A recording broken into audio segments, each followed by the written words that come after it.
Formula One's supposed new 2025 chapter with tighter controls on flexing front wings started at the Spanish Grand Prix, and here's everything we learned from Barcelona.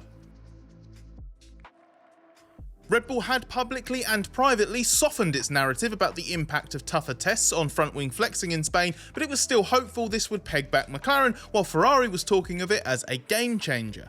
If it was, the front-running teams learned the new rules quickly, and there was no great difference to the competitive order in either qualifying or the race. McLaren was on top, and during the weekend, chief designer Rob Marshall quipped what loss of performance when asked how the team could mitigate the impact of the new tests. Red Bull was a threat at a circuit likely to suit its car anyway, while Ferrari and Mercedes squabbled over who would be third best as their respective Saturday-Sunday strengths played out more or less as before. Less flexing means less of a challenge to control how much the wing flexes in key areas, and that's the really tricky bit. So it has potentially simplified how Red Bull runs its car and means it works a little more consistently, but team boss Christian Horner admitted it was a very minor impact and a slight characteristic change. Ferrari optimistically reckoned it shifted things by a tenth at most, although there was no real evidence of that. So McLaren's rivals simply need to look elsewhere for where the deficits are coming from, maybe finally at themselves.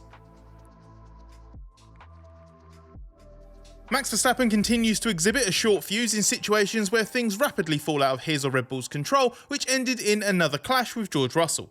The collision gave Russell a fresh chance to put the boot in, calling out Verstappen by suggesting he's a bad role model and letting himself down.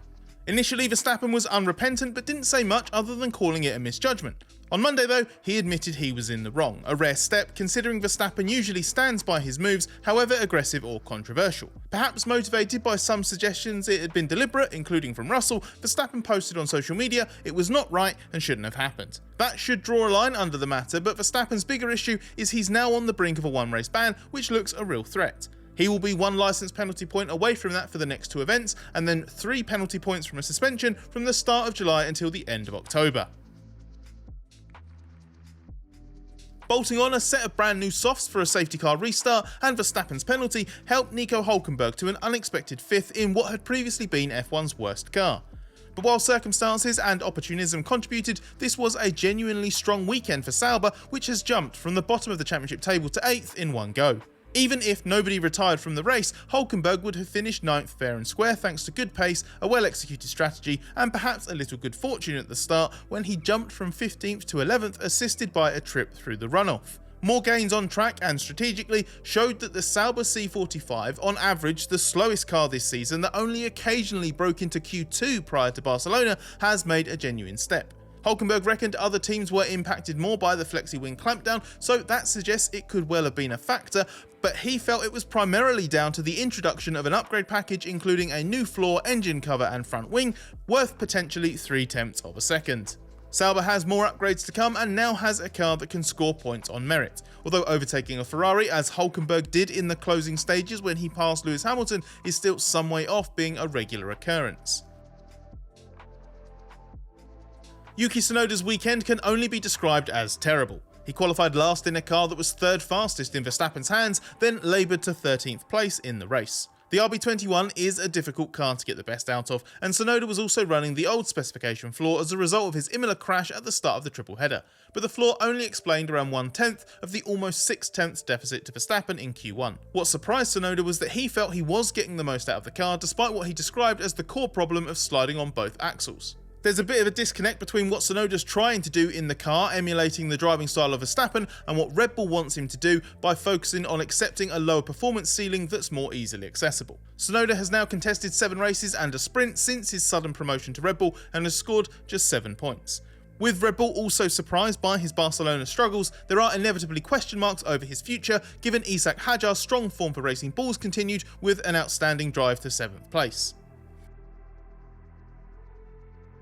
Lewis Hamilton's first season with Ferrari has been an emotional rollercoaster, and even though a 6th place finish actually falls into the top half of Hamilton's race results so far, Barcelona was his worst Sunday yet. He was easily caught by and then asked to move aside for teammate Charles Leclerc, was passed with ease in the final stint by Hülkenberg's Sauber, and then was convinced on the cooldown lap that something was wrong with his car.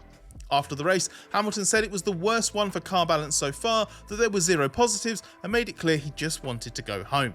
He mused it was probably just me when asked if something was wrong with the car, and though team boss Fred Vasseur did claim there was a late race issue on Hamilton's side, there is no clear explanation for Hamilton's most painful race with Ferrari yet.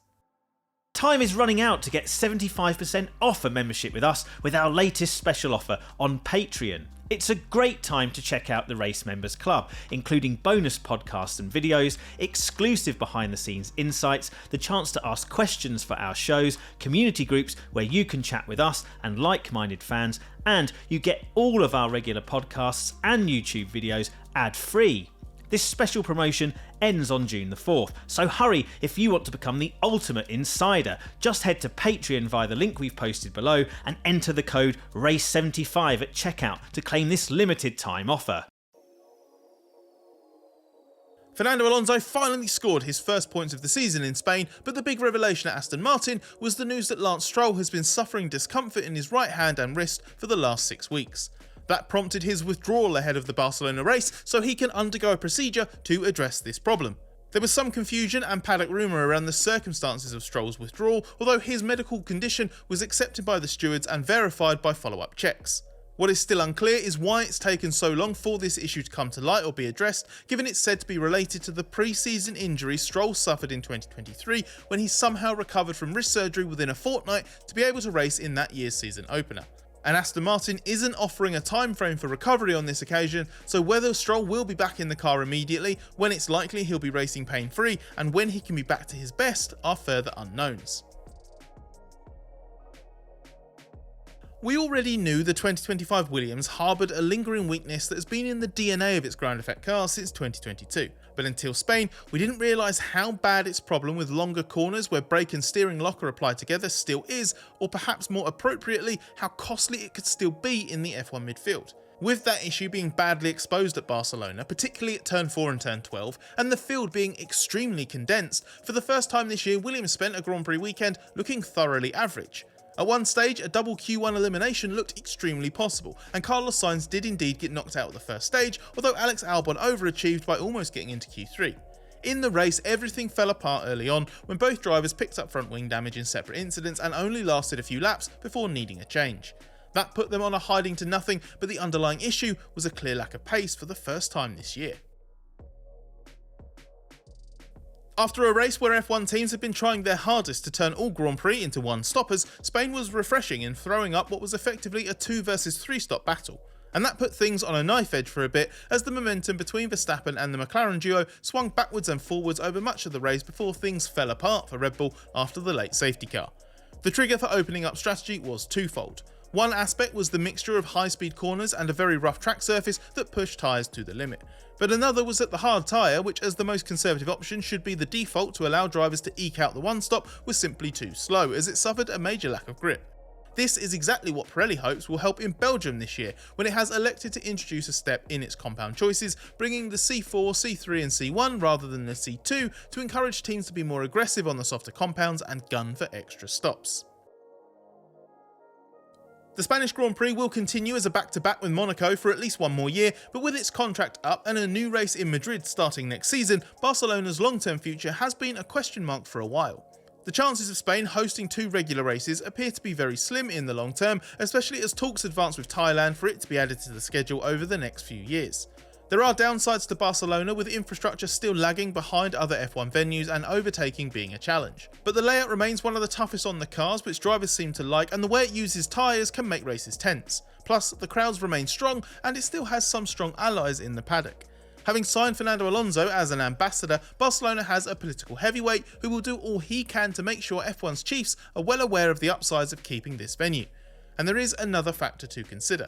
While everything is still said to be on track with construction in Madrid, the tough reality of establishing a new race means having Barcelona on the back burner may be a necessity.